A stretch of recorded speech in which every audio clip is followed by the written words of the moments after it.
Everybody, welcome back to Duo Planet, the YouTube channel. We talk all things media. How is everybody doing? Hope it's doing well. And today, guys, we will be doing a review. As you guys know, we reviewed like first three or so episodes of Loki, and then some stuff happened. Will got ill and stuff, so to the point where we missed weeks and weeks of episodes. So we have just watched the episodes we missed, and now we are going to do this as a season review. So we are going to review the entire season of Loki season 2. As always, I'm joined by Azteral. Hello, everyone. But yeah, we are going to review season 2 of Loki. Will, do you want to do a brief breakdown of the entire story? Basically, shit happens, man. There you go. There's your breakdown. Basically, Loki is now probably the most OP character in the MCU. He can control time slipping. He does loads of stuff. We get epic montages. They use really great music. We get some really nice visuals, some horrifying visuals as well. And yeah, lots and lots of stuff happens. Miss Minutes can still go fuck herself. She is still terrifying. Renslayer also, ironically enough, can also go fuck herself. It's also annoying. And Sylvie, well, Sylvie's okay now. Okay. Basically it. We'll bring some stuff up when we actually review it. There's just so much stuff that to do a breakdown would take.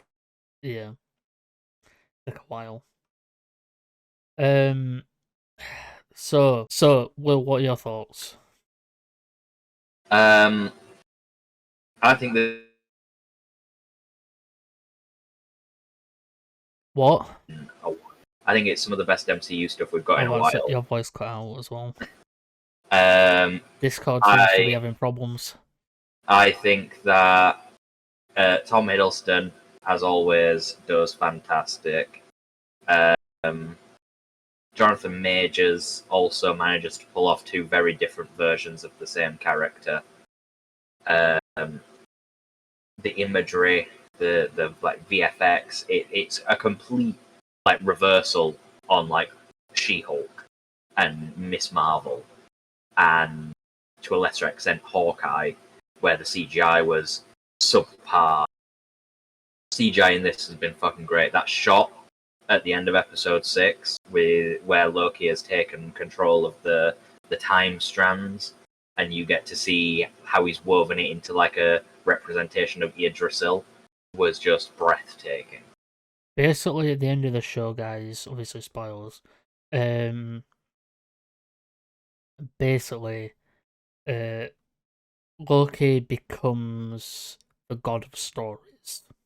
Loki becomes god of stories, which is something that happens in the comics, where in the comics version, Loki changes his life and stuff by going back through time and that changing his own life story and basically turning himself from a villain to uh, something else, to something he wants to be versus being the villain. Um, but in this version, he basically uh, gets something that he didn't want but needed, but what was needed. He didn't want to be alone.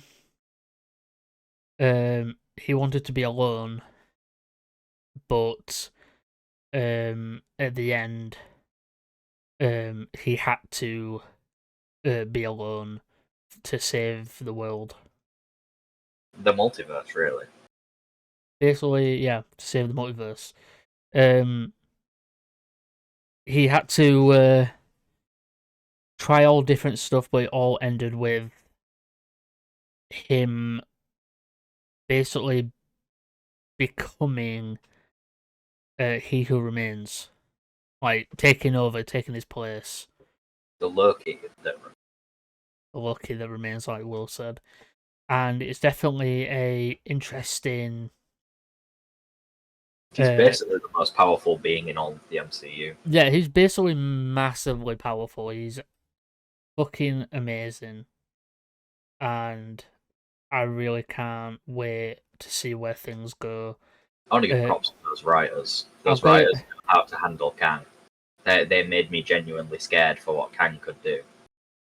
Seeing what Loki has had to sacrifice in order to like give people time to prepare for Kang is like 14 years of him as Loki. yeah. And he's even said that 14, like, it's implied that he's done with Loki, kind of, but, like, I don't think he is. I mean, it's a very somber note for them to end the character on, having him sat there alone for all of time, just weaving the strands and making sure that everything that people want to happen happens, and that variants are, sprouting all over the place. Like Victor Timely in the episodes says, it's just infinitely scaling, which means that Loki is just channeling infinite amounts of knowledge. Hmm. He's basically seeing, like, if he's basically connected to all of this, so he can technically see all the stuff that's happening throughout the multiverse. And I think it's definitely going to be an interesting thing throughout the MCU to see where this multiversal story goes.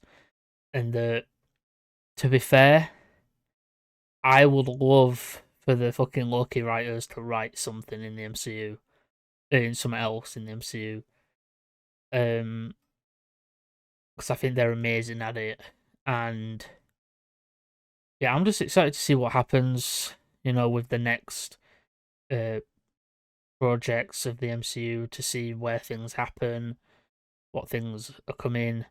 But like, I feel like people are really seeing the problems a little with the MCU, that some stuff is working when some stuff isn't, and some stuff is good when some stuff aren't. And really, people saying that the MCU should have ended with Endgame don't understand the fact that this is a cinematic universe where there's so many stories they can tell, so many villains that we haven't seen, and so many things to happen that we haven't yet. It basically We've can go really far. we've like broken it apart as well, where the people that claim it should have ended after Endgame clearly have never read a comic book. Because if that was the case, you would have like an issue of a comic like series, and then it'd have ended, and you wouldn't have all the stories that we have in comics, like different versions of Spider-Man, Superior Spider-Man, all those versions, different Like, versions. apparently, right now in the comics, there is a new Ultimate Avengers universe now. Yeah, If you guys think about it, the MCU is kind of based on the Ultimate comics of Marvel in a way, but also with different things and different stories. The MCU is a powerhouse of stories that can happen. I just think they're getting a bit. Obviously, like, now they are splitting some stuff up. So they're adding a new thing called Marvel Spotlight, which is basically going to be for their grounded stories, like Echo. It's going to basically be for their stories where it's grounded and more, and not connected to anything else. Um, well, it's connected to some stuff, but it's not connected to everything. Basically, like Daredevil Born Again, grounded story. That's nothing to do with the multiverse or anything. That's its own thing. That's where all those stories will be told. And the MCU, Marvel seem to be, and Disney seem to be working towards the fact that they can do R-rated um stuff. They can do R-rated content. I watched a person get turned into spaghetti today. I would say we're a little bit past R-rated. I watched a person get turned into spaghetti numerous times, actually. It was horrifying. And it was probably the darkest we've got in the MCU in a while. To say that we went from She-Hulk twerking earlier in 2022 to to Jonathan Majors getting obliterated and That's the torn thing. into That's what a lot of strands. people like wish we got still. Because remember when the MCU started, like most of the stories were dark. Yeah. A lot of the stories were dark. Like Iron Man's entire trilogy was about terrorism. Yeah, you've got to think, right? These people are superpowered beings, Yeah, are fighting people that want to destroy the universe. Like um they tried to give Thanos like a good guy motive where he's like, I want to destroy half the universe so that people can survive and that there's enough crops for people. But like in the comics, Thanos' motivation is he wants to ban death. yeah. And like I death, kind of death prefer the wants. MCU's take. I don't. I'm among a lot of people do prefer it. I think it's because it's a ridiculous idea because like by snapping his fingers at a random time, he has destroyed like several different like food production areas, and he's caused like mass starvation by crashing planes and stuff. Like the the problem with Thanos' motives in the MCU is he's doing it for a good reason, but he's doing it in a way where he's basically just instead of snapping his fingers, Basically, he double saw it the what happened to resources. his world. Let's just say this: he saw what happened to his world and thought that doing it to the entire, doing something drastic like that to the entire universe is a good idea. Yeah, but his moniker is like the Mad Titan, and I don't think he's mad because he's clearly thought about it. I love the fact that Thanos' motivation in the comics is he wants to ban death, and that's why he's mad. That's why he's Yeah. mental. He wants to murder half the universe He's to impress death. also That's why he's also always against Deadpool. Yeah, Deb, Deb, Death wants Deadpool, not uh. Basically, I think there's one story in the comics where he, I don't know what it is. He basically just uh tells Death that he just murdered a bunch of people on a planet, and Death is not even happy. She's horrified. She's just absolutely fucking devastated and horrified about it because she doesn't like her job. She is Death, but she don't fucking like it. But I back to Loki.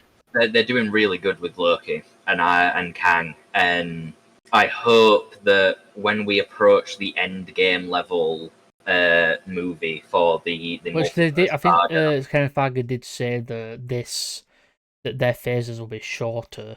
uh, when we approach that, I do hope we get a fight where Kang is fighting Loki, God of Stories, and Loki is like he's using the timelines as weapons, and he's like transporting them through time, and he's fighting Kang, and then his brother comes out of nowhere, and Thor's like, "Hi, Kang, you fiend." The thing is Stuff like that. about I think the thing is with Kang is like my little thing with Kang is that he's basically there's different versions of him, there's different variants of him. So really, it's in any time we meet Kang, it's not going to be the same one. It's going to be someone else each and every time. For the most part, it's going to I be a assume different version. if they go down, because I believe they are going down the route of the Council of Kangs. I hope that there's one Kang above all of the others, and that Kang is our end boss. And Mm. when we stop that Kang, we can sort of manage the others. Because by the looks of it, there, and in the end credit scene of Quantumania, there's those like main Kangs, and they obviously talk about the Kang who was in the quantum realm, and it seemed that obviously that version of Kang was probably a very mad, like, bastard, even that these group of people wouldn't like. And they're like the main ones where you've got all the rest of them that are all different. And then obviously behind them probably might be a bigger one, a bigger Kang, who's probably our main version, like the Kang that we know.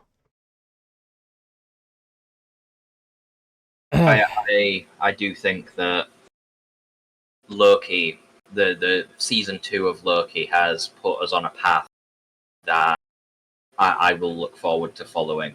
Less so with if other projects that we've had recently, but Loki has done a good job of. if anybody is liking the Marvels movie, I've heard I've heard people praise it. I've heard people be negative about it.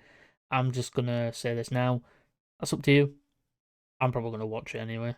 But I I'll can't end up wait. watching it, but I'm not a big fan of the direction of it. I'm just gonna watch it to see what it's like and all that. I watched I watched Nick Fury scream the words "Black Girl Magic," and I've never both laughed and cried at the same time before, but I did in that moment. I did in that moment Why? because, like, it's Nick Fury. This guy is supposed to be the most badass super spy on the planet. He's supposed to be menacing and calculated, and he screamed at Monica Rambeau the words "Black Girl Magic" to encourage her to fly. This is a man that dealt with Tony Stark. This is a man that had a plan for everything, and his plan to encourage Monica Rambeau is to just scream "Black Girl Magic" at her. It was sort of funny because I didn't expect it, and it just sounded like Samuel Jackson just having fun. But also, it made me sort of quite upset because I was like, we're going from Loki, which has been quite serious, to the Marvels, which is sort of jokey. Which I'm fine with jokey, but like, because like Loki's got jokiness in it as well, and the jokes in Loki are quite good. Like the entire montage thing where he's just going back in time, and he's trying to figure out how to get Victor Timely to the temporal loom like launch point thing is great because it's got I don't know what the song is in the background, but it's a very very well known song. Yeah, I can't wait to see where what the MCU is going to store for us. Um, down the pipeline now that the strikes are over, now that the actors have, yeah, fuck off with trying not to, fuck off whoever's idea, whoever asked, for them to be able to bring back actors from the dead without compensation or anything to whoever owns their likeness, because that was a dick move. Also not paying anybody for their money, whatever, fucking weird shit movie companies love to do. But yeah, now that's over, we get to go back to the films we all like and see where things go from there, and we shall see. Anything else? A rating, I think, is in order for Loki season 2.